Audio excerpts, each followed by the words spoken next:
જય માતાજી મિત્રો, તમારું સ્વાગત છે પ્રાર્થના ચેનલમાં। આજે આપણે દુર્ગા સપ્તશતીનો 9મો અધ્યાય વાંચશું। આપણે અધ્યાય શરૂ કરીએ તે પહેલાં જો તમે અમારી ચેનલને સબસ્ક્રાઈબ ના કરી હોય તો હમણાં જ કરી લો અને અમારા વિડીયોને લાઇક અને શેર કરવાનું ભૂલશો નહીં। તો આજે આપણે દુર્ગા સપ્તશતીનો 9મો અધ્યાય એટલે કે દેવી ભાગવત કથાનો 9મો અધ્યાય વાંચીએ, જેમાં નિશુંભનો વધ આવે છે। તો શરૂ કરીએ અધ્યાય 9મો। નિશુંભનો વધ। ધ્યાન। હું અર્ધનારીશ્વરના શ્રી વિગ્રહનું નિરંતર સ્મરણ કરું છું। તેમનો વર્ણ બંદૂક પુષ્પ અને સુવર્ણ જેવો રાતો પીળો મિશ્રિત છે। તેઓ પોતાના ભુજાઓમાં સુંદર અક્ષમાળા, પાસ, અંકુશ અને વરદાયી મુદ્રા ધારણ કરે છે। અર્ધચંદ્ર તેમનું આભૂષણ છે અને તેઓ 3 નેત્રોથી સુશોભિત છે। ઓમ રાજાએ કહ્યું, હે ભગવાન, તમે રક્તબીજનું વધ સાથે સંબંધિત દેવી ચરિત્રનું આ અદ્ભુત મહાત્મ્ય મને કહી સંભળાવ્યું। હવે રક્તબીજના માર્યા ગયા પછી અત્યંત ક્રોધે ભરાયેલા શુંભ અને નિશુંભે જે કંઈ કર્મ કર્યું તે હું સાંભળવા ઈચ્છું છું। ઋષિ કહે છે, હે રાજન, યુદ્ધના રક્તબીજ અને અન્ય દૈત્યોના માર્યા જવાથી શુંભ અને નિશુંભના ક્રોધનો કોઈ પાર રહ્યો નહીં। પોતાની વિશાળ સેના આ પ્રમાણે મારી જતી જોઈ નિશુંભે રોષે ભરાઈને દેવી તરફ દોડ્યો। તેની સાથે અસુરોની પ્રધાન સેના હતી। તેની આગળ પાછળ તથા પડખે મોટા મોટા દૈત્યો હતા કે જેઓ ક્રોધી હોઠ ચાવતા ચાવતા દેવીને મારી નાખવા આવી પહોંચ્યા।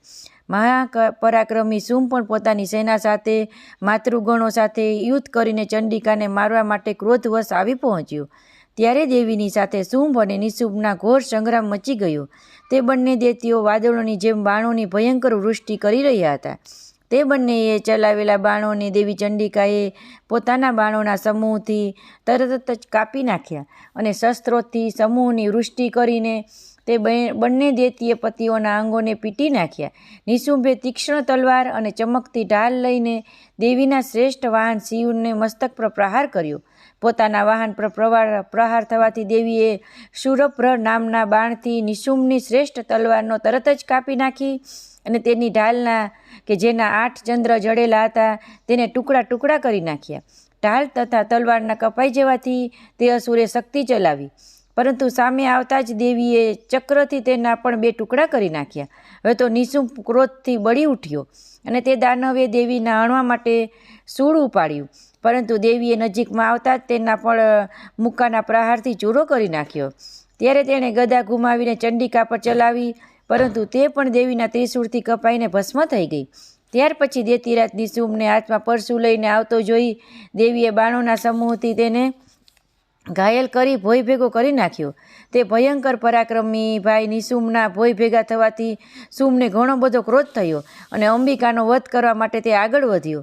રથ પર બેઠા બેઠા તે ઉત્તમ આયુધના સુશોભિત પોતાની લાંબી લાંબી 8 અનુપમ ભુજાઓના સઘળા આકાશમાં ઢાંકી દેતો તે અદ્ભુત શોભાવા લાગ્યો। તેને આવતો જોઈને દેવીએ શંખ વગાડ્યો અને ધનુષ્યની પ્રત્યંક્ષા પર અત્યંત દુસ્સહ્ય અવાજ કર્યો।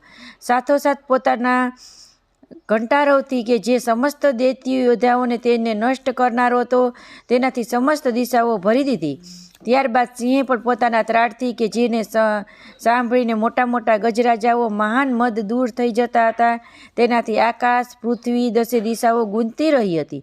પછી દેવી કાલિકાએ આકાશમાં ઉછાળીને પોતાના બંને હાથોમાં પૃથ્વી પર આઘાત કર્યો, જેનાથી એવો ભયંકર અવાજ થયો કે જેને લીધે અગાઉના બધા જ અવાજો શમી ગયા। એ પછી શિવદૂતીએ દૈત્યો માટે અમંગળજનક હાસ્ય કર્યું। તે હાસ્ય ધ્વનિથી સાંભળીને સમસ્ત અસુરો થરથરી ઉઠ્યા, પરંતુ શુંભને ઘણો બધો ક્રોધ થયો। તે સમયે દેવીએ જ્યારે શુંભને લક્ષ્ય કરીને કહ્યું કે ઓ દુરાત્મા, ઊભો રહે, ત્યારે આકાશમાં ઊભેલા દેવતાઓ બોલી ઉઠ્યા, જય હો, જય હો। શુંભે ત્યાં આવીને જ્વાળાઓને યુક્ત અત્યંત ભયાનક શક્તિ છોડી અગ્નિમય પર્વતની જેમ આવતી તે શક્તિને દેવીએ પણ મહાન ઉલ્કાઓથી દૂર હટાવી દીધી। તે સમયે શુંભની સિંહ ગર્જના 3 લોકો ગુંજી ઉઠ્યા। હે રાજન, તેના પડેલા પડખાથી વજ્રપાત જેવો ભયાનક અવાજ થયો કે જેણે અન્ય તમામ અવાજો જીતી લીધા। શુંભ છોડેલા બાણોથી દેવીએ છોડેલા બાણોથી શુંભે પોતપોતાના ભયંકર બાણો વડે સેંકડો અને હજારો ટુકડા કરી નાખ્યા। ત્યારે ક્રોધે ભરાયેલા ચંડિકાએ શુંભને શૂળથી હણ્યો અને તેના આઘાતથી મૂર્છિત થઈને તે ધરતી પર ઢળી પડ્યો। એ દરમિયાન નિશુંભના ભાનમાં આવ્યો અને તેણે હાથમાં ધનુષ્ય લઈને બાણો વડે દેવી કાલિકા તથા સિંહને ઘાયલ કરી દીધા. એ પછી તે દૈત્યરાજને 10,000 હાથ કરી ચક્રોથી પ્રહારોથી ચંડિકાને ઢાંકી દીધા. ત્યારે દુર્ગમ પીડાના નાશ કરનારા ભગવતી દુર્ગાએ ક્રુદ્ધ થઈ પોતાના બાણોથી તે ચક્રોને તથા બાણોને છેદી નાખ્યા. આ જોઈને ચંડિકાનો વધ કરવા માટે પોતાની દૈત્ય સેના સાથે નિશુંભ હાથમાં ગદા લઈને ભારે વેગપૂર્વક ઘસ્યો.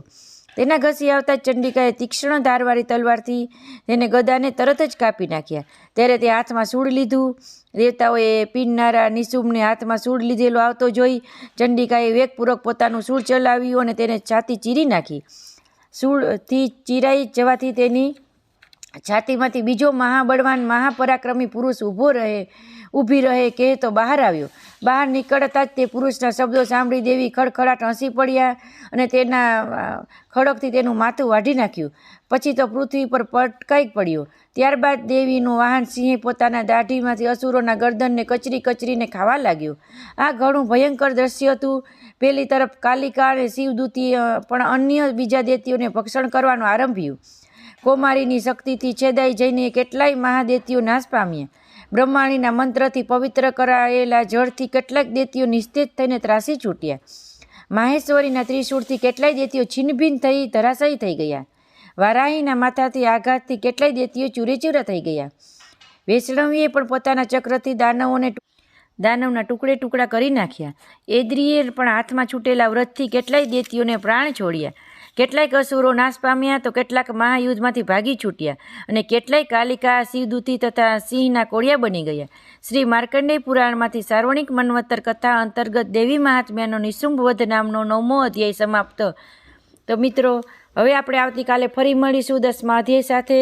તો આવી જ આધ્યાત્મિક અને ભગવાનની વાતો સાંભળવા માટે સદાય અમારી ચેનલ સાથે જોડાયેલા રહો. જય માતાજી.